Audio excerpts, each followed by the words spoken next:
আমন্ত্রণ জানাচ্ছি এটিএন বাংলার বিশেষ সাপ্তাহিক আয়োজন চট্টলা এক্সপ্রেসে। সঙ্গে আছে আমি সামুন হুসাইন।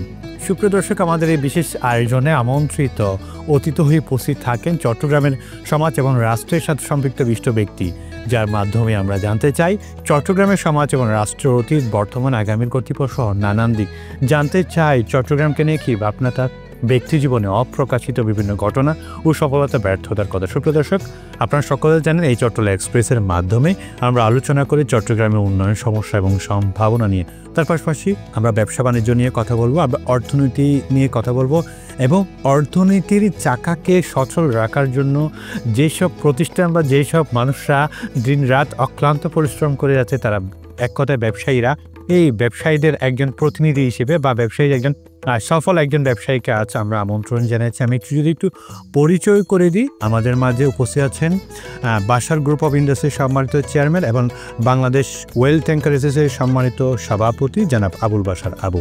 আপনাকে স্বাগত আমাদের বিশেষ অনুষ্ঠানে। কেমন আছেন আপনি? ভালো আছি। চট্টগ্রাম মানেই বন্দরনগর, চট্টগ্রাম মানেই বাণিজ্যিক রাজধানী খ্যাত চট্টগ্রাম। এই এখন অন্তর্বর্তীকালীন সরকার দেশ পরিচালনা করছে। আমি একটু জানতে চাই চট্টগ্রামের ব্যবসা বাণিজ্য এখন কী অবস্থা আছে, কেমন তর আছে? আসলে আপনারা জানেন বাংলাদেশে কিন্তু চট্টগ্রাম বাণিজ্যিক রাজধানী, এটা স্বীকৃত। কারণ বাংলাদেশে কিন্তু মূল চালিকা শক্তি হলো চট্টগ্রাম বন্দর। এই বাংলাদেশ বলতে চট্টগ্রাম ছাড়া বাংলাদেশকে আর চালিকা শক্তি বা বিপণন এটা ছাড়া আর কোনো সেকেন্ড কোনো বন্দর নাই, যেটা হয়তো আন্তর্জাতিকভাবে স্বীকৃত চট্টগ্রাম বন্দর। আমি মনে করি বর্তমানে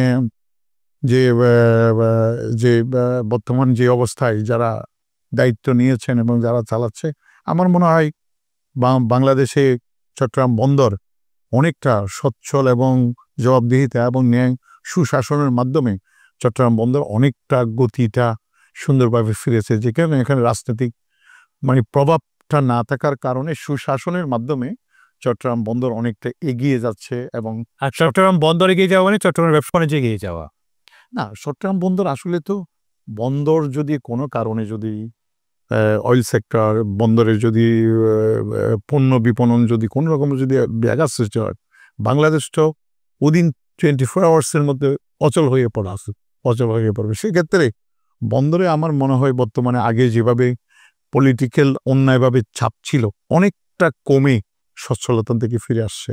কারণ যারাই কাজ করতেছে তাদের মধ্যে ভয়ভীতি আছে যে আমরা ন্যায় কাজ না করলে তাদের হয়তো যা ঘটেছে 5 আগস্ট হয়তো এই ধরনের একটা ঘটতে পারে, বা 26 জুলাই যেটা এই ধরনের ঘটতে পারে, এই ধরনের ভয় কিন্তু সবাই কাজ হচ্ছে। সে কারণে আমার মনে সুশাসন কিছুটা ইমপ্লিমেন্ট হচ্ছে।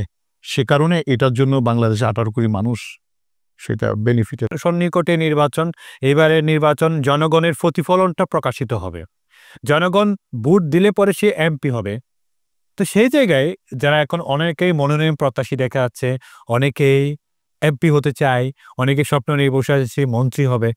কেমন এমপি বা কেমন মন্ত্রী চান আপনারা? আসলে সমাজের উন্নয়নের জন্য, ব্যবসার উন্নয়নের জন্য কেমন এমপি বা কেমন মন্ত্রী হওয়া প্রয়োজন, আপনি কি মনে করেন? আপনাকে ধন্যবাদ। এটা তো অনেক লম্বাভাবে বলতে হবে আমাকে। আসলে একজন মন্ত্রী হবেন, একজন এমপি হবেন, একজন সমাজসেবক হবে, সমাজের যে একটা এলাকাতে যিনি মন্ত্রী বা এমপি হবেন তার অনেক অভিজ্ঞতার কিন্তু প্রয়োজন আছে। সে আগে অভাবে কিনা, তার চরিত্রভাবে সেই কোনোদিন কোনো দুর্নীতি করছে কিনা, সেই স্টুডেন্ট থেকে তার সমাজের প্রতি তার ভালো কাজ করার কি উদ্যোগ ছিল, ভালো সেই স্কুল কলেজ সামাজিক কাজ সমাজের ভালো কাজগুলোর প্রতি তার আন্তরিকতা ছিল কিনা, এই লোকগুলোকে সিলেক্ট করে বের করতে হবে, যেগুলা মাস্ট পিপল লাইক ইট, একটা সাধারণ মানুষও পছন্দ করেন। একজন নেতা মানে কি, একজন নেতা হতে হবে সবাই চায়ের দোকানে যে ক্রেতা আছে চায়ের দোকানে, তার পছন্দনীয় হতে হবে সেই মানুষের কল্যাণে কাজ করে যাচ্ছে কিনা। এখন গত দিনে আমি দেখেছি, স্বাধীনের পর থেকে সব ক্ষেত্রে না, দেখেছি যারা এমপি হয়েছেন, এমপি হওয়ার আগে তার একটা রিক্সাও ছিল না। যখন সেই রিক্সা তো দূরের কথা, সেই গাড়ি কেন বা দামি দামি অকশন হচ্ছে পড়ে সব এমপিরা নিয়ে আসছে, কিন্তু ব্যবসায়ীরা নিতে পারে না। ব্যবসায়ীরা চিন্তা করে যে আমি একটা 10 কোটি টাকাতে গাড়ি নিব, আমার এই 10 কোটি টাকা দিয়ে যে আমি একটা প্রজেক্ট করি, আমার 1000 লোক কর্মসংস্থান হবে, তারা মাথায় এটা রাখে। আর একজন এমপি চিন্তা করে কি, সেই রোড গার্ডের টাকাগুলো 18 কোটি মানুষের ল্যান্ড বিওরের টাকাগুলো মেরে সে হেলিকপ্টার উঠতে চায়। তাহলে যে কারণে যেই নালে উৎপন্ন সেই নালে বিনাশ একটা শব্দ আছে। মানুষ কেন মুখ ফিরিয়ে নেয়? কেন মানুষ এইভাবে বৈষম্য ছাত্রের মতো আন্দোলন করে কেন রাতারাতি পালিয়ে যেতে হয়? এই কষ্টটা তো সবার কাছে উন্মুক্ত, এটা বুঝার তো অবকাশ থাকে না। যিনি প্রতিনিধি হবেন তাকে যাতে আল্লাহ পছন্দ করেন, জনগণ পছন্দ করেন, তার কর্ম থাকবে যে সেই সিলেক্টেড যে টাকাটা পাবে সে, আমার মনে হয় যদি সুশাসন হয়ে যায়, সিঙ্গাপুরের মতো, অন্যান্য দেশের মতো, ইউরোপের মতো, এমপি বা মন্ত্রী হওয়ার জন্য লোক খুঁজে পাওয়া যাবে না, কারণ সে দুর্নীতি করে খাবে না। এই লোকগুলোকে চুজ করতে হবে। এই লোকগুলো কারা? সে সমাজের মধ্যে ভালো কাজ, তার লেনদেন, কথাবার্তা, আচার আচরণ, তার বিহেভিয়ার, সেই সমাজের মধ্যে মসজিদ কমিটি, স্কুল কমিটি, সেই নিজের, আমি দেখেছি, আমি আমার কথা বলবো, আমি নিজের জন্য না, হয়তো আমি যখন 80 থেকে স্কুলের কমিটিতে ছিলাম, চেয়ারম্যান হিসাবে ইলেকশন করে আসছে, 90-তে ওটা আমি স্কুলে ছিলাম, আমি যে কমিটিতে ছিলাম, একটা কমিটিতে দেখা যেত ছাগল জব করে স্কুলের ফান্ড দিয়ে খাওয়া হতো। আমি প্রথম দ্বিতীয় কমিটিতে যাওয়ার পরে আমি এটা বন্ধ করে দিয়েছি। আমি বলি না, এই টাকাটা দিয়ে যারা অনেক অভাবী ছাত্ররা আছেন তারা অন্তত পক্ষে 500, 700, 200 ছাত্রকে ড্রেস সিলে দেওয়া যাবে, বই কিনে দেওয়া যাবে। এরপরে দেখা যায় কমিটিতে লোকজন আসে না। তাহলে আমরা শুধু রাজনীতি করি আমাদের পেটের জন্য, বুঝছে? এইভাবে যদি হয়ে থাকে তাহলে তার রাজনীতি হলো না, পেট নীতি হয়ে গেল। আমাকে চুজ করতে হবে, আমাকে এলাকার লোকজন বুঝতে হবে যে এই লোক দিয়ে একটা প্রজেক্টের, একটা শিক্ষা প্রতিষ্ঠানের, একটা উন্নয়নের তার কি উপকার হবে। এই ধরনের চিন্তা চেতনা আমাদের মধ্যে আসতে হবে এবং প্রতিফলন করতে হবে। আমি যদি মনে করি স্কুল কলেজ মাদ্রাসার রঙের কাজ দেখি 14 লাখ টাকা যদি পকেটে নিয়ে যায়, এই ধরনের আছে, রেকর্ড আছে, তাহলে দ্বারা এটা কঠিন। হ্যাঁ, তাহলে আগে বুঝতে হবে ভালো লোক। গতবার যে ইলেকশন হয়েছে, যদিও হয়তো রাতের মধ্যে ভোট হয়ে গেছে, তারপরেও সরকার এবং স্বতন্ত্র প্রার্থী প্রমাণ হয়ে গেছে 60 জন যারা আসছে তারও কিছুটা মন্দের ভালো ছিল। মন্দের ভালো ছিল বলে সাধারণ মানুষকে চুজ করেছে, কারণ এটা ক্ষমতা এবং পাওয়ারটা যদি এভাবে হয়, পাওয়ারটা শুধু অন্যায় কাজ করার জন্য, চুরি করার জন্য, দুর্নীতি করার জন্য, তাহলে তার পাওয়ার দরকার নেই।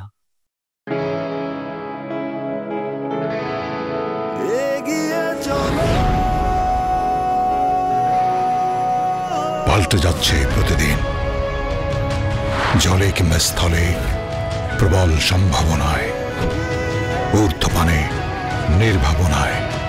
সেই সম্ভাবনাকে শক্তিশালী করতে, দীর্ঘস্থায়িত্ব নিশ্চিত করতে, নিরাপত্তার প্রতিশ্রুতি। HM Steel Expert B500 CWR।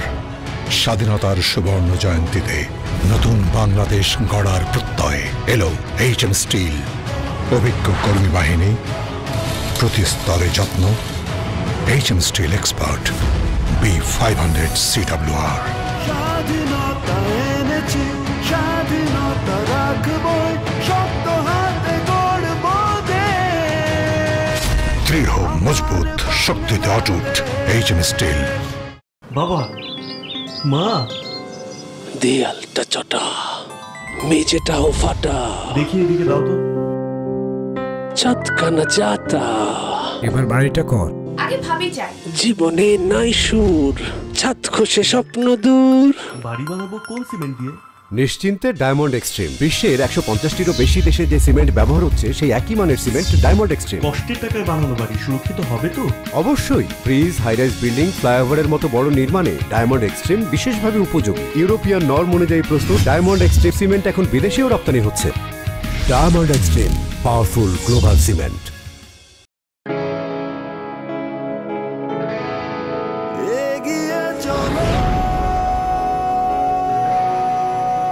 পাল্টে যাচ্ছে প্রতিদিন, জলে কিংবা স্থলে, প্রবল সম্ভাবনায়, ঊর্ধ্বপানে, নির্ভাবনায়, সেই সম্ভাবনাকে শক্তিশালী করতে, দীর্ঘস্থায়িত্ব নিশ্চিত করতে, নিরাপত্তার প্রতিশ্রুতি। HM Steel Expert। HM Expert B500 CWR। স্বাধীনতার সুবর্ণ জয়ন্তীতে নতুন বাংলাদেশ গড়ার প্রত্যয়ে এলো HM স্টিল। অভিজ্ঞ কর্মী বাহিনী, প্রতি স্তরে যত্ন। HM steel expert B500 CWR। স্বাধীনতা এনেছি, স্বাধীনতা রাখবই, শক্ত হাতে গড়ব দেশ। দৃঢ়, মজবুত, শক্তিতে অটুট। HM steel. বাবা, মা, দেয়ালটা চটা, মেঝেটাও ফাটা, দেখি এদিকে দাও তো। ছাদখানা যাতা, এবার বাড়িটা কর। আগে ভাবি যাই। জীবনে নাই সুর, ছাদ খসে স্বপ্ন দূর। বাড়ি বানাবো কোন সিমেন্ট দিয়ে? নিশ্চিন্তে ডায়মন্ড এক্সট্রিম। বিশ্বের 150টিরও বেশি দেশে যে সিমেন্ট ব্যবহার হচ্ছে সেই একই মানের সিমেন্ট ডায়মন্ড এক্সট্রিম। কষ্টের টাকায় বানানো বাড়ি সুরক্ষিত হবে তো? অবশ্যই। ব্রিজ, হাইরাইজ বিল্ডিং, ফ্লাইওভারের মতো বড় নির্মাণে ডায়মন্ড এক্সট্রিম বিশেষভাবে উপযোগী। ইউরোপিয়ান নর্ম অনুযায়ী প্রস্তুত ডায়মন্ড এক্সট্রিম সিমেন্ট এখন বিদেশেও রপ্তানি হচ্ছে। Diamond extreme, powerful global cement. যারা এমপি হতে চায় বা যারা মন্ত্রী হতে চায়, যারা এখন রাষ্ট্রের প্রধান হতে চায়, রাষ্ট্রের গুরুত্বপূর্ণ পদে যেতে চায়, তারা কি এই যে শেখ হাসিনার 16টি শাসন আমল, এই যে শেখ হাসিনা তো অনেক শক্তিশালী সরকার ছিল, এই 16টি বছর সে অনেক শক্তি নিয়েছিল, কিন্তু তাকে পালাতে হলো। এই যে শেখ হাসিনার পালানো থেকে তাদের কোনো শিক্ষা নেওয়া উচিত কিনা? আমি নাম বলবো না, আমি তখন চট্টগ্রাম মেরিজেশীয় সিনিয়র ভাইস প্রেসিডেন্ট। আমি অনেক প্রজেক্টের সাথে জড়িত। হেসাই ব্যবসায় কল্যাণ সমিতি, বিভিন্ন সংস্থা এবং সিনিয়র ভাইস প্রেসিডেন্ট, বিভিন্ন সংগঠনের রাবিয়ান লিডারশিপ মাদ্রাসা, তারপরে এই যে বাংলাদেশ ট্যাঙ্কার ওনার শিপবিলের আমি সিনিয়র ভাইস প্রেসিডেন্ট। অনেক সময় আমরা মিটিংয়ে যাই।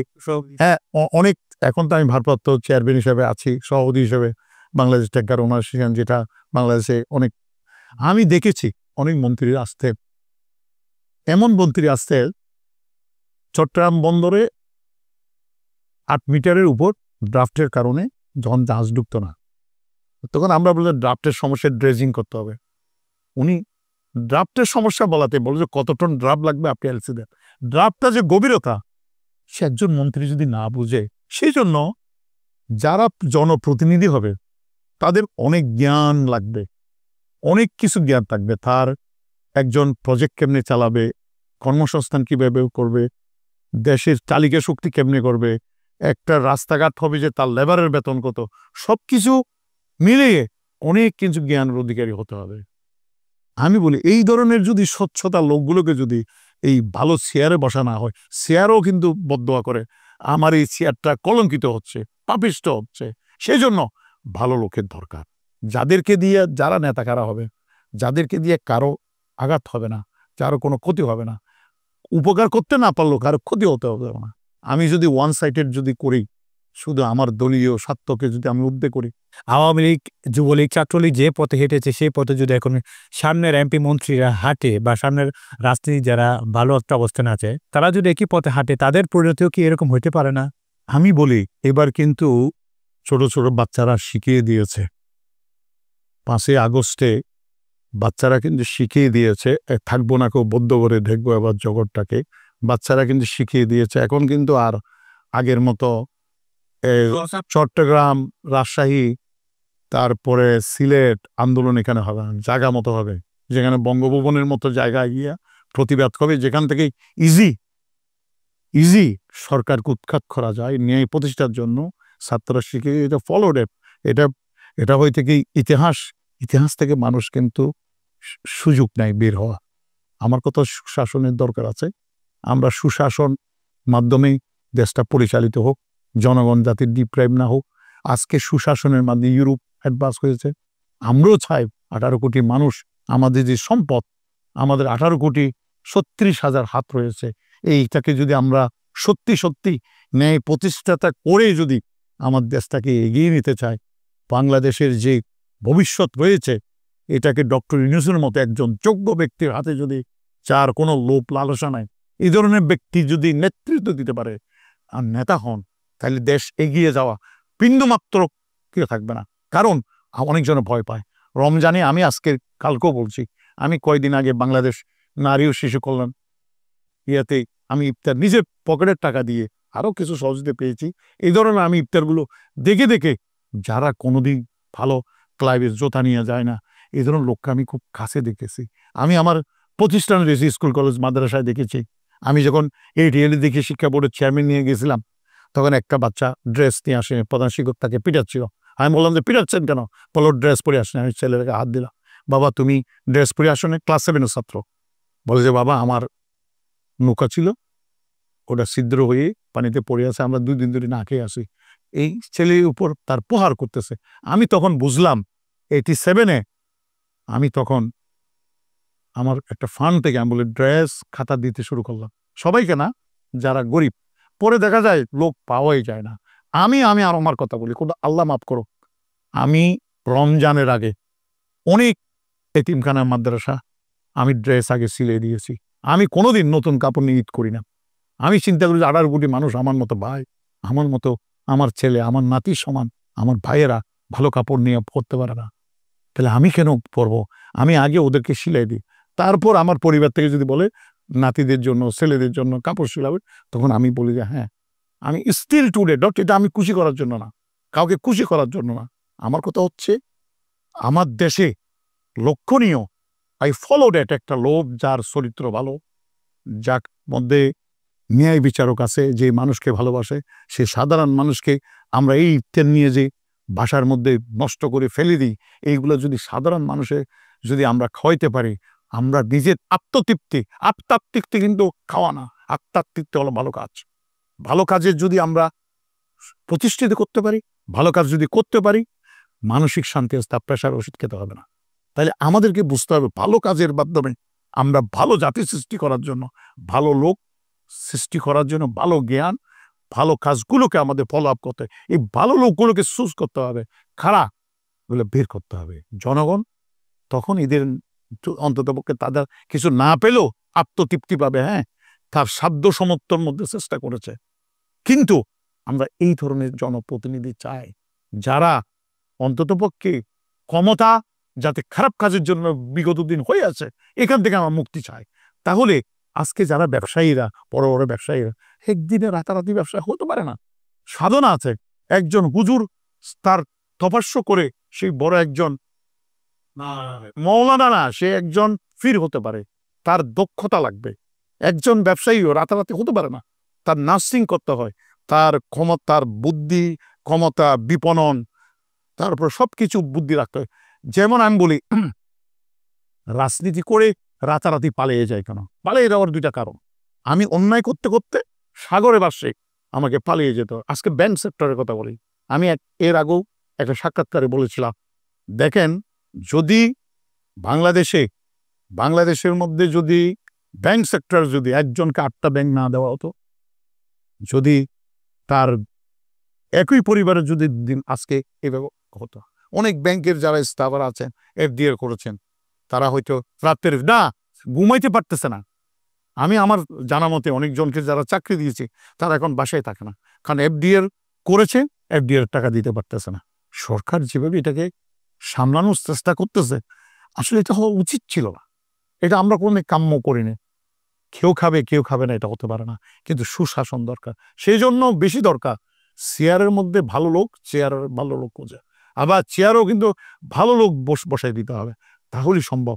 আমি শুধু দলবাজি করে আমি মানুষ মারতে পারি, আমি ক্ষমতা দেখাইতে পারি, এটার জন্য নয়। আমার কথা প্রত্যেকটি ক্ষেত্রে, প্রত্যেকটি সেক্টর যার অভিজ্ঞতা আছে, এই ভালো লোকগুলোকে চেয়ারে বসাতে হবে, তাহলে দেশের সমাধান, সুষ্ঠু সমাধান দেওয়া সম্ভব। জনগণ প্রত্যাশিত আশা দিয়ে আমরা জাতি এগিয়ে যাওয়া সম্ভব হবে। কারণ আমরা উই আর ফলো দ্য ইউরোপের ভালো কাজগুলো আমরা দেখতে পারি না, ওরা যে ব্যাংক কিভাবে চালা আমরা দেখতে পারি না, ওরা কিভাবে শিক্ষা প্রতিষ্ঠান চালা আমরা দেখতে পারি না।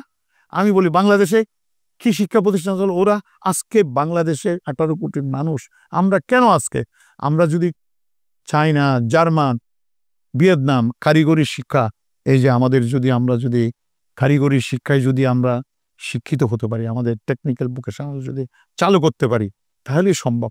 MA পাস করি 12,000 টাকা বেতন পাই।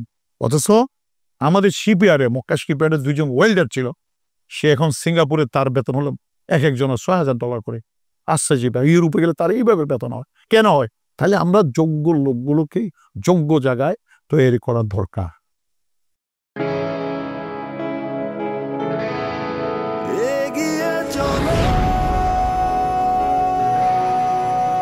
পাল্টে যাচ্ছে প্রতিদিন, জলে কিংবা স্থলে প্রবল সম্ভাবনায়, ঊর্ধ্বপানে নির্ভাবনায়। সেই সম্ভাবনাকে শক্তিশালী করতে, দীর্ঘস্থায়িত্ব নিশ্চিত করতে নিরাপত্তার প্রতিশ্রুতি। HM Steel Expert। HM Expert B500 CWR।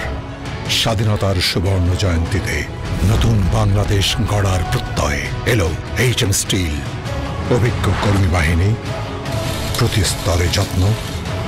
HM Steel Expert B500 CWR। স্বাধীনতা এনেছি, স্বাধীনতা রাখবো, শক্ত হাতে গড়বো দেশ। দৃঢ়, মজবুত, শক্তিতে অটুট HM স্টিল। বাবা, মা, দেয়ালটা চটা, মেঝেটাও ফাটা, দেখি এদিকে দাও তো। ছাদখানা যাতা, এবার বাড়িটা কর। আগে ভাবি যাই। জীবনে নাই সুর, ছাদ খসে স্বপ্ন দূর। বাড়ি বানাবো কোন সিমেন্ট দিয়ে? নিশ্চিন্তে ডায়মন্ড এক্সট্রিম। বিশ্বের 150টিরও বেশি দেশে যে সিমেন্ট ব্যবহার হচ্ছে সেই একই মানের সিমেন্ট ডায়মন্ড এক্সট্রিম। কষ্টের টাকায় বানানো বাড়ি সুরক্ষিত হবে তো? অবশ্যই। ব্রিজ, হাইরাইজ বিল্ডিং, ফ্লাইওভারের মতো বড় নির্মাণে ডায়মন্ড এক্সট্রিম বিশেষভাবে উপযোগী। ইউরোপিয়ান নর্ম অনুযায়ী প্রস্তুত ডায়মন্ড এক্সট্রিম সিমেন্ট এখন বিদেশেও রপ্তানি হচ্ছে। Diamond extreme, powerful global cement.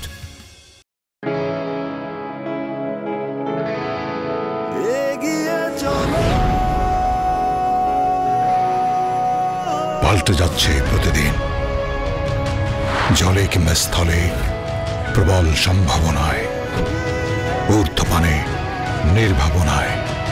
সেই সম্ভাবনাকে শক্তিশালী করতে, দীর্ঘস্থায়িত্ব নিশ্চিত করতে নিরাপত্তার প্রতিশ্রুতি। HM Steel Expert। HM Expert B500 CWR। স্বাধীনতার সুবর্ণ জয়ন্তীতে নতুন বাংলাদেশ গড়ার প্রত্যয়ে এলো HM স্টিল। অভিজ্ঞ কর্মী বাহিনী, প্রতি স্তরে যত্ন। HM Steel Expert B500 CWR। স্বাধীনতা এনেছি, স্বাধীনতা রাখবো, শক্ত হাতে গড়বো দেশ। দৃঢ়, মজবুত, শক্তিতে অটুট HM স্টিল। বাবা, মা, দেয়ালটা চটা, মেঝেটাও ফাটা, দেখি এদিকে দাও তো। ছাদখানা যাতা, এবার বাড়িটা কর। আগে ভাবি যাই। জীবনে নাই সুর, ছাদ খসে স্বপ্ন দূর। বাড়ি বানাবো কোন সিমেন্ট দিয়ে? নিশ্চিন্তে ডায়মন্ড এক্সট্রিম। বিশ্বের 150টিরও বেশি দেশে যে সিমেন্ট ব্যবহার হচ্ছে সেই একই মানের সিমেন্ট ডায়মন্ড এক্সট্রিম। কষ্টের টাকায় বানানো বাড়ি সুরক্ষিত হবে তো? অবশ্যই। ব্রিজ, হাইরাইজ বিল্ডিং, ফ্লাইওভারের মতো বড় নির্মাণে ডায়মন্ড এক্সট্রিম বিশেষভাবে উপযোগী। ইউরোপিয়ান নর্ম অনুযায়ী প্রস্তুত ডায়মন্ড এক্সট্রিম সিমেন্ট এখন বিদেশেও রপ্তানি হচ্ছে। Diamond extreme, powerful global cement. ব্যবসায়ীদের সাথে সংশ্লিষ্ট সরকারি যেসব প্রতিষ্ঠান আছে, ব্যাট ট্যাক্স বলেন, আপনার কাস্টম বলেন, বন্দর বলেন, যেসব প্রতিষ্ঠান সরকারি আপনাদের ব্যবসায়ীদেরকে দেখভাল করার জন্য কাজ করে যাচ্ছে প্রতিনিয়ত। এখন অন্তর্বর্তীকালীন সরকার সংস্কার করছে সেই সব প্রতিষ্ঠানগুলো, ব্যাট ট্যাক্স, কাস্টম, পোর্ট, এগুলোতেও সংস্কার কাজ চলমান। আমি একটু জানতে চাই, কেমনতর ভ্যাট ট্যাক্স, বন্দর, কাস্টম অফিস আপনারা দেখতে চান ব্যবসায়ীরা? সরকার কিন্তু সরকারের যে ভালো কি পয়েন্ট, ব্যাট ট্যাক্স, যারা রেভিনিউ কালেকশন করে, খুব ইম্পর্টেন্ট জায়গা। সেখানে যদি বলা হয়, আমি মনে করেন আমি 1 কোটি টাকা আবার ট্যাক্স দিলাম বা 2 কোটি টাকা ট্যাক্স, ভাই এত টাকা দেওয়ার দরকার না, আপনি 50 লাখ দেন, বাকি টাকাটা আমাকে 3 ভাগের 1 ভাগ দিয়ে দেন। এই অস্বচ্ছতার থেকে আমরা বেরিয়ে আসতে হবে। কারণ আমাকে চিন্তা করতে হবে যে আমি এখানে বসছি, আমার যে টার্গেট, আমি শুধু হবে না তো, আমার দাদা আমাকে 2 একর জায়গা দিয়ে গেছে। আমার দাদা আমার ফাইলে লেখতো 2 একরের জায়গার দাম 5 লাখ টাকা। আরে আমার বাবা হিসেব করে দেখলো 2 একরের জায়গার দাম আমি 5 কোটি টাকা। আমার বাবা যখন মারা গেছে আমি হিসেব করতেছি, আরে 2 একরের জায়গার দাম 50 কোটি টাকা। এইভাবে মালিকানা বলে হবে না। খুব আমি যে কথাটা বলছি খুব ইয়েতে করতে হবে, চিন্তা করি বলতে হবে।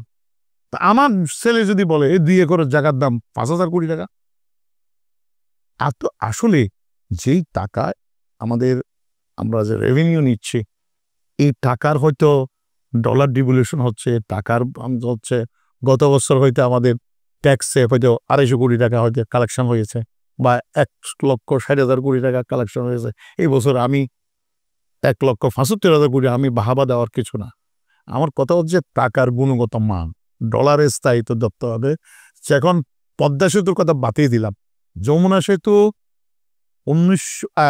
2033 সাল পর্যন্ত এই যমুনা সেতুর 7,200 কোটি টাকা পাওনা ছিল। কি এটা হলো যারা করেছেন বিদেশি বিনিয়োগকাররা তাদেরকে। তখন ডলার কিনেছিল 48 টাকা। 48 টাকার ডলার যদি 120 টাকায় যায়, সেটা গুণ দিয়ে দেখবেন এটা 20,000 কোটি টাকাতে পৌঁছে গেছে। তাহলে আমি 1,60,000 কোটি টাকা ট্যাক্স নিলাম, কিন্তু ডলার দিয়ে কনভার্ট করে তো আমি আরো আগের চেয়ে কমে গেল। 48 টাকা দিয়ে বাদ দিলে রাখতে হবে এখানে। আমি শুধু মাত্রা হিসাব করে বললে হবে না।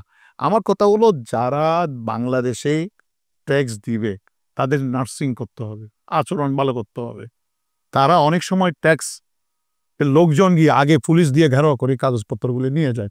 আর একটা লোককে বুঝতে চায় না যে সে লং টাইম ট্যাক্স দিয়ে আসে, রাতারাতি কিন্তু সেই বড় লোক হয়নি, সে ট্যাক্স দিয়ে আসে, তখন তাকে আশ্রয় নিতে হয়। এই যে গ্যাপ সৃষ্টি, তাদের যে ফাইন করা, তাদেরকে কষ্ট দেওয়া, এই যে ধারালো ছুরির যে আইনগুলোকে পরিবর্তন করতে হবে, সিঙ্গাপুরের মতো করতে হবে, ইউরোপের মতো করতে হবে। তখন যারা ট্যাক্স দাতা তারা চায় না হেনস্থা হতে চায়, তাদের একটা মান সম্মান বোধ আছে, আত্মসম্মান বোধ আছে, তারা ব্যবসা না করলে চলতে পারে। যারা বড় আকারে পৌঁছে গেছে, যাদের ব্যাংক লোন নাই, আমি বলি ব্যাংক লোন 2 ধরনের ব্যবসায়ী আছে। একটা হলো রাজনীতিতে, যেমন কেউ রাজনীতি সংস্কার করে দেশের জনগণের সেবা করতে চায়, আর 80% লোকেরা দুর্নীতি করে খেতে চায়। 2 ধরনের ব্যবসায়ীদের মধ্যে 80% লোকেরা 50% লোকেরা কিন্তু অনেক শখ, যেগুলো নিজের অর্থায়নে চলতে। আর ব্যাংকের লোন সবাই নেয় 50% লোন নেয় ফেরত দেওয়ার জন্য, আর 50% লোন নেয় ফেরত না দেওয়ার জন্য। এটার জন্য কারা? সরকার এবং যারা ব্যাংক ডাইরেক্টররা, বডি যারা আছে, তারা যদি চিন্তা করে যে আমরা মেরে খাবো। আমি বলি ব্যাংকের লোনটার একটা সিস্টেম আছে, এই মেসেজটা আপনার পৌঁছে দেওয়া উচিত। আপনি অসুস্থ হয়েছেন, আপনি ডাক্তারের কাছে গেছেন, আপনাকে অ্যান্টিবায়োটিক দিছে, আপনি ভালো হয়ে গেছেন, এরপর কি ওষুধ খাবেন? আপনার লোনের দরকার হলো, আপনি ব্যাংকে গেছেন, আপনি লোন নেওয়ার পর আপনার প্রজেক্ট সচ্ছল হয়ে গেছে, আপনি ব্যাংকের টাকাটা ফেরত দিয়ে দিলেন, আপনি অসুস্থ হবেন না। এই অসুস্থ ব্যাংকিং, অসুস্থ ব্যবসায়ীর কারণে আজকে দেশের এই অবস্থা। অর্থাৎ বুঝতে হবে যে ব্যাংকের টাকাটা হলো ওয়ান কাইন্ড অফ মেডিসিন। আমি বিপদে পড়ছি, ব্যাংকের কাছে আশ্রয় নিয়ে টাকা নিলাম, আবার ব্যাংকের টাকাটা দিয়ে দিলাম। তাহলে ব্যাংক যদি কোনো রকমের ব্যাংক যদি অবস্থা খারাপ হয়ে যায়, ব্যাংক যদি সিক হয়ে যায়, কারা ক্ষতি হবে? সরকার, ব্যাংকের ডাইরেক্টর নন। তারা তো তাদের লভ্য দেখাইয়া, এটা সেটা দেখাই টাকা বের করে নিয়ে নেয়, কিন্তু ক্ষতি সাধারণ আপনার মতো বাংলাদেশে 18 কোটি মানুষ। কারণ ব্যাংকের যারা আমানত রাখছে তারাই ক্ষতিগ্রস্ত হবে, তারাও রাস্তায় রাস্তায় ঘুরবে, তারা তার বাসায় টাকা নিয়ে ঘুমাইতে পারে না চোর ডাকাতের জন্য। তাহলে বুঝতে হবে যে ব্যাংকের টাকাটা হলো যারা লোন নিবে, এটা one kind of Coramine medicine, ভালো হয়েছে দিয়ে দিবে। ঠিক ওষুধ যেমন ভালো হয়ে গেলে খাইতে হবে না, আর না খেতে হয়, ঠিক এই আমাদের এই ট্রেডিশনে আমাদেরকেই অভ্যস্ত হতে হবে। এবং যারা লোন দেয়, আমি একটা জিনিস দেখেছি, চেয়ারম্যান বলে দিল এমডিকে, এমডি আমাকে 5,000 কোটি টাকা দেওয়া হোক। এখন যেই আপনার একটা ছোট ভাই, ওর একটা ছোট ভাই ব্যাংকে চাকরি করে, নতুন চাকরি পাইলে 2-1 বছর, তার বেতন হয়তো 50,000 1 লাখ টাকা পায়, সেই এমডির ভয়ে সে অগণতান্ত্রিক সই করে দিল। সেইটাই না, দায়ী হলো যারা টপ ম্যানেজমেন্ট থেকে, উপর থেকে যিনি ফোনটা দিয়ে, যিনি অন্যায় করার সুযোগটা দিয়েছে, সেই দায়ী। আগে তাকে চিহ্নিত করে বিচার আওতা আনা দরকার, তাহলে সম্ভব।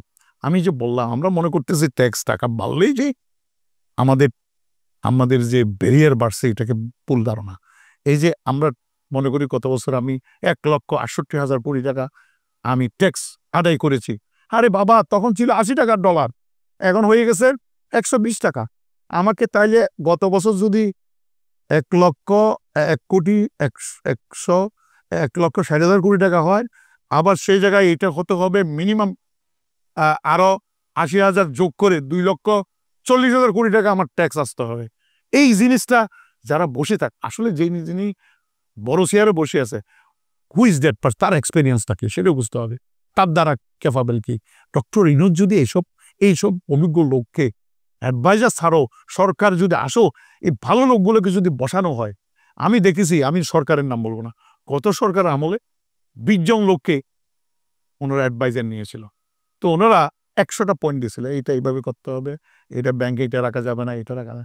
পরে দেখা যায় ওনাদের 100টা যদি অ্যাডভাইস যদি সরকার প্রধানমন্ত্রী যদি মানতে চায়, তাহলে ওনার শেয়ারেই থাকে না। তাহলে কেমনি সুশাসন হবে? 18 কোটি মানুষ কি বা পাবে? বুঝছেন, আমাদের কথা হলো যে আমি বলি, আমার যদি একজন যিনি প্রধানমন্ত্রী হবেন, প্রধান উপদেষ্টা হবেন, একজন যিনি এমপি হবেন, তার সম্মান বড় না তার কাছে চোরের মতো পালিয়ে যাওয়া ভালো? তাহলে আমি বলি, চোরের মতো 20,000 বছর বেঁচে থাকি, কুকুরের মতো লাভ নাই। 10 মিনিট ইমানদারের মতো বেঁচে থাকা ভালো, বুঝছেন? কারণ একটা কথা আছে, মর্দ সে তলোয়ার দোনো তরফ সে দাঁড় হোনা চাই। মানুষ, ইমান এবং আকিদা। আমার কথা হলো, আমি আসছি, আমি চলে যাব, আমি আসছি, থাকতে পারবো না, কিছু নেওয়া যাবে না। এই জিনিসটা আমার মধ্যে সেট।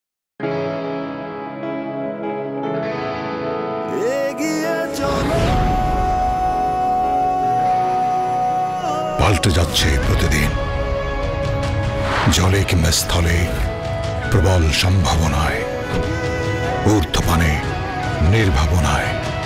সেই সম্ভাবনাকে শক্তিশালী করতে, দীর্ঘস্থায়িত্ব নিশ্চিত করতে, নিরাপত্তার প্রতিশ্রুতি। HM Steel Expert। HM Expert B500 CWR। স্বাধীনতার সুবর্ণ জয়ন্তীতে নতুন বাংলাদেশ গড়ার প্রত্যয়ে এলো HM স্টিল। অভিজ্ঞ কর্মী বাহিনী, প্রতি স্তরে যত্ন। HM Steel Expert B500 CWR। স্বাধীনতা এনেছি, স্বাধীনতা রাখবই, শক্ত হাতে গড়ব দেশ। দৃঢ়, মজবুত, শক্তিতে অটুট HM স্টিল। বাবা, মা, দেয়ালটা চটা, মেঝেটাও ফাটা, দেখি এদিকে দাও তো। ছাদখানা যাতা, এবার বাড়িটা কর। আগে ভাবি যাই। জীবনে নাই সুর, ছাদ খসে স্বপ্ন দূর। বাড়ি বানাবো কোন সিমেন্ট দিয়ে?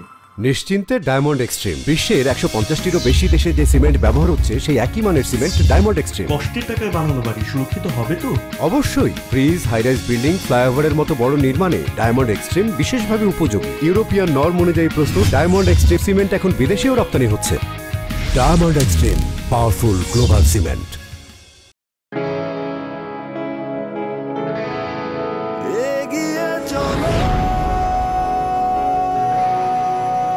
পাল্টে যাচ্ছে প্রতিদিন, জলে কিংবা স্থলে, প্রবল সম্ভাবনায়, ঊর্ধ্বপানে, নির্ভাবনায়।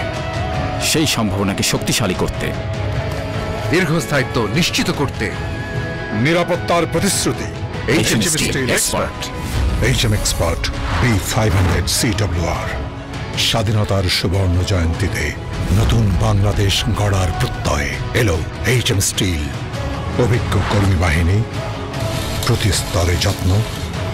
HM Steel Expert B500 CWR।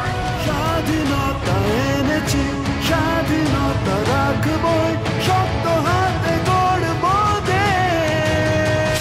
দৃঢ়, মজবুত, শক্তিতে অটুট HM স্টিল।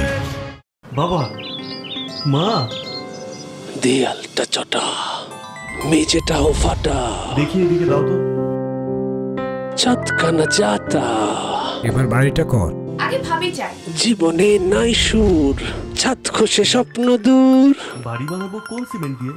নিশ্চিন্তে ডায়মন্ড এক্সট্রিম। বিশ্বের 150টিরও বেশি দেশে যে সিমেন্ট ব্যবহার হচ্ছে, সেই একই মানের সিমেন্ট ডায়মন্ড এক্সট্রিম। কষ্টের টাকায় বানানো বাড়ি সুরক্ষিত হবে তো? অবশ্যই। ব্রিজ, হাইরাইজ বিল্ডিং, ফ্লাইওভারের মতো বড় নির্মাণে ডায়মন্ড এক্সট্রিম বিশেষভাবে উপযোগী। ইউরোপিয়ান নর্ম অনুযায়ী প্রস্তুত ডায়মন্ড এক্সট্রিম সিমেন্ট এখন বিদেশেও রপ্তানি হচ্ছে। Diamond extreme, powerful global cement. আপনি বাংলাদেশ ওয়েল ট্যাঙ্কার অ্যাসোসিয়েশন সম্মানিত সভাপতি। আমি একটু জানতে চাই 2 মিনিট যদি আপনি বলতেন এই বাংলাদেশ ওয়েল ট্যাঙ্কার অ্যাসোসিয়েশনের মূল কাজ কি, তারা প্রতিনিয়ত কি কাজটুকু করে আছে এবং এই অ্যাসোসিয়েশনকে সামনের দিকে নিয়ে যাওয়ার জন্য আপনার পরিকল্পনা কি আছে? আমি আসলে ইলেকশন করি, আমি senior vice president Bangladesh tanker অ্যাসোসিয়েশনের। এই প্রথম চট্টগ্রামের মধ্যে প্রথম, এর আগে কিন্তু কোনো সহসভাপতি বা কোনো মেম্বারই ছিল না যে চট্টগ্রামে। আমার সৌভাগ্য গত 1 বছর আগে আমরা প্রত্যক্ষ ভোটে নির্বাচন এবং আমাদের ইলেকশনের মাধ্যমে আমরা আসি, কিন্তু আমাদের দুর্ভাগ্য আমাদের সহসভাপতি উপস্থিত না থাকার কারণে আমাকে দায়িত্ব পালন করতে হচ্ছে। আসলে সভাপতির দায়িত্ব একদিন দায়িত্ব পালন করে যাচ্ছে, কিন্তু আসলে একটা সেক্টরের যে সভাপতি দায়িত্ব পালন করে এটা কিন্তু সময় দিতে হয়, মিটিংয়ে যেতে হয়, বিভিন্ন মন্ত্রণালয়ে যেতে হয়, মিটিংয়ে থাকতে হয়। আসলে আমি এখানে গিয়ে দেখেছি, এখানেও দেখা যায় দলীয় যেসব প্রভাব ছিল এগুলো কেটে উঠতে আমার কষ্ট হচ্ছে, কারণ এমনভাবে এটা অন্যায় জিনিসটা নিয়ে হয়ে গেছে। এইটাকে এই যে ওভারকাম করে আসা, ইট ইজ ভেরি ডিফিকাল্ট। সেই জন্য এই সেক্টরটা যদি আজকে কোনো কারণে কালকে যদি স্ট্রাইক করে বা কোনো যদি বন্ধকতার সৃষ্টি হয়, পুরো বাংলাদেশ অচল হয়ে যাবে। কারণ এই তেল দিয়ে সারা বাংলাদেশে চলে। এই যে সারা বাংলাদেশে যতগুলো বিপণন আছে, ডিপোতে মালগুলো না গেলে, পেট্রোল পাম্পে না গেলে একটা মোটরসাইকেলও চলবে না। ইভেন জেনারেটর না চললে, তেল না চললে পাওয়ার প্ল্যান্ট চলবে না। এটা একটা বড় সেক্টর, এটা কিন্তু একটা দায়িত্বর বিষয় আছে। আমরা চিন্তা করি যে হ্যাঁ, এর আগে গত বছর সরকারের সাথে যখন 5 লেন হচ্ছিল, এখনো চালু হয়নি, আন্দোলন দিতে চেয়েছিল, আমরা কিন্তু ইলেকশন রাখবো না, এটা যাওয়া যাবে না।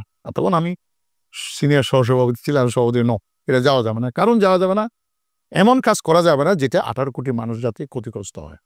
তাহলে এই সেক্টরগুলোকে সমন্বয় রাখার জন্য এবং আমরা যথাযথ চেষ্টা করি এটাকে। এখন অনেক কিছু দলীয় প্রভাবের কারণে কিছু মানুষ যারা অরিজিনাল ব্যবসায় ক্ষতিগ্রস্ত হয়েছে, আমি এটাকে পুনর্বাসন করার জন্য আমাদের যে উপদেষ্টারা আছেন অয়েল সেক্টরে, এনার্জি সেক্টরে, তাদের সাথে আমাদের মিটিং হয়েছে। ঈদের পরে বসে আমরা কিছু সমস্যা আছে এগুলো ইন্ডিকেট করে এটা সমাধান করার চেষ্টা করছি। কারণ আমাদের যে উপদেষ্টারা আছেন অনেক অভিজ্ঞ, তারা অনেক সিনিয়র, কিন্তু একটা সমস্যা আছে এখানে, সুবিধা এবং অসুবিধার কথা বলছি। তারা কিন্তু একজনে 3-4টা মন্ত্রণালয়ের দায়িত্ব, অনেক সময় দিতে পারেন। এখানে বুঝে শুনে একটা ডিসিশন, একটা ডিসিশন কিন্তু একটা জাতির ভাগ্য নির্ভর করে। সেক্ষেত্রে একটু আমরা পেস করতে হয়, সময় দিতে হয়, অনেক আমরাও প্রেশারে থাকি। সেই জন্য আপনাকে ধন্যবাদ। আসলে আমরা যেহেতু চট্টগ্রাম বাংলাদেশের রাজধানী, চট্টগ্রাম আসলে যারা হাতে কলমে কাজটা শিখলে, আপনি যেমন আপনার এই যে টিভি বা আপনার যে প্রজেক্টটা চালাচ্ছেন এটিএন বাংলার, কারণ আপনি যদি রোড লেভেলে যদি কাজ না শিখে চেয়ারে বসেন, আপনি ডিকটেট করতে পারবেন ওই করো সে করো, অ্যাক্সিডেন্ট করবে। কারণ অনেক সময় ভুল তথ্যকে দিলে আপনার যেদিক ক্ষতি হবে, আর্থিক ক্ষতি হবে এবং সুনামও নষ্ট হবে। সেই কারণে আপনার মতো এক্সপেরিয়েন্স চলা লোককে চেয়ারে বসে এটাকে ডেভেলপ করতে হবে। অসংখ্য ধন্যবাদ আবুল বাশার আবু। আপনি প্রতিনিয়ত সমাজের কর্মকাণ্ডে ব্যবসায়িক জায়গাকে সচল করার জন্য কাজ করে যাচ্ছেন এবং সমাজের বিভিন্ন দুস্থ মানুষের সাথে কাজ করে যাচ্ছেন, তাদেরকে ভাগ্য ফেরানোর জন্য প্রতিনিয়ত কাজ করে যাচ্ছেন। এবং বাংলাদেশ ওয়েল ট্যাঙ্কার অ্যাসোসিয়েশন একটা সময় জরাজীর্ণ একটা প্রতিষ্ঠান ছিল, সেই জায়গা থেকে একটা ভালো জায়গা নিয়ে আসার জন্য আপনি প্রতিনিয়ত কাজ করে যাচ্ছেন। সে ব্যস্তম সময় থেকে এটিএন বাংলাকে সময় দিয়েছেন। এটিএন বাংলার পরিবারের পক্ষ থেকে আপনাকে অসংখ্য ধন্যবাদ। আপনাদেরকে আজকে আমাকে এটিএন বাংলাতে আসার জন্য সুযোগ করে দিয়েছে, আপনাকে ধন্যবাদ, সবাইকে ধন্যবাদ। প্রিয় দর্শক, আপনারা সকলে জানেন এই চট্টলা এক্সপ্রেসের মাধ্যমে আমরা আলোচনা করি চট্টগ্রামের উন্নয়ন সমস্যা এবং সম্ভাবনা নিয়ে। তার পাশাপাশি আজ আমরা আলোচনা করেছি চট্টগ্রামের ব্যবসা বাণিজ্য অর্থনীতি কোন পথে চলছে। এখন আসলে একটা আওয়ামী লীগ সরকার প্রায় 16-17টি বছর দেশ পরিচালনা করেছে। সেই সময়টাতে অর্থনীতির অবস্থা কী ছিল, কী সচল অবস্থা ছিল না, আসলে বেগতিক অবস্থা ছিল, তা নিয়ে আজ আমরা ব্যাপক আলোচনা করেছি।